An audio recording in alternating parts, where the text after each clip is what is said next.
Who could have predicted what these car lots would become? Will Ferrell is mortally worried. Using the phrase, "little did he know," a stranger's voice in his head is foretelling his death. He consults a literature professor, Dustin Hoffman, who warms to the puzzle by saying that he once gave an entire seminar on Little Did He Know. We jump from that scene in the 2006 film Stranger Than Fiction to our then photo from December 18th, 1957.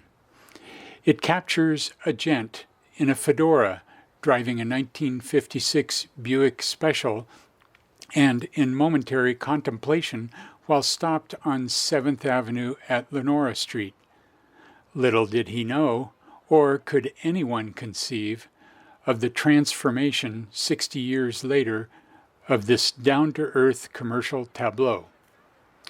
A stone's throw from post-World War II downtown, this block is a typical 1950s tribute to the internal combustion engine, featuring the Lee Moran, W.R. Smith, and ABC Fairway businesses and their symphony of signs, from Cash for Cars and Cars Undercover to Highest Price for Used Cars and All Makes, All Prices.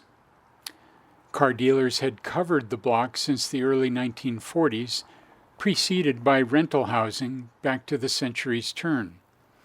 On the day this photo was taken, for use by the county to aid in assessing property tax, the weather forecast was familiar, mostly cloudy with a few showers, occasional sun, with a high of 45 to 50 degrees.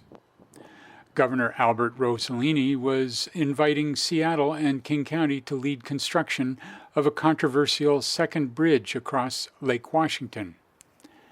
Nationally, the first Atlas intercontinental missile was launched at Cape Canaveral. Alabama voters allowed the state to abolish a county in which blacks outnumbered whites by more than 7-1, and actress Elizabeth Taylor underwent an appendectomy.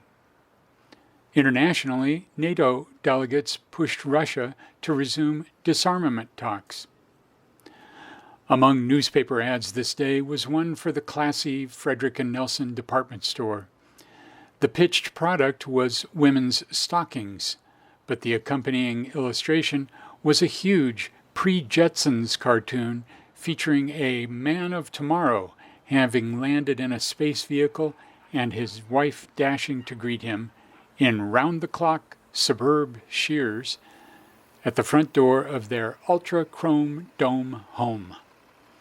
One might say that the many round-topped sedans in our then photo serve as figurative domes, each one a sphere to represent the life of a driver or family. Today, we find the block dominated by the triple orb greenhouse of Seattle-based Amazon. The online giant is doing everything it can, including, most recently, dabbling in drone delivery, to encompass all of us in its shopping sphere. Where will that lead? Little do we know. In our then assessor's photo, we look west and slightly north from the intersection of 7th Avenue and Lenora Street near downtown. It was taken December 18th, 1957.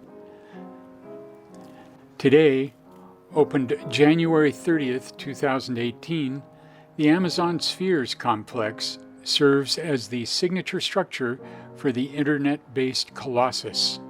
Standing 3 to 4 stories tall, the spheres mix 40,000 plants with meeting spaces and stores, but the orbs are closed during the coronavirus pandemic.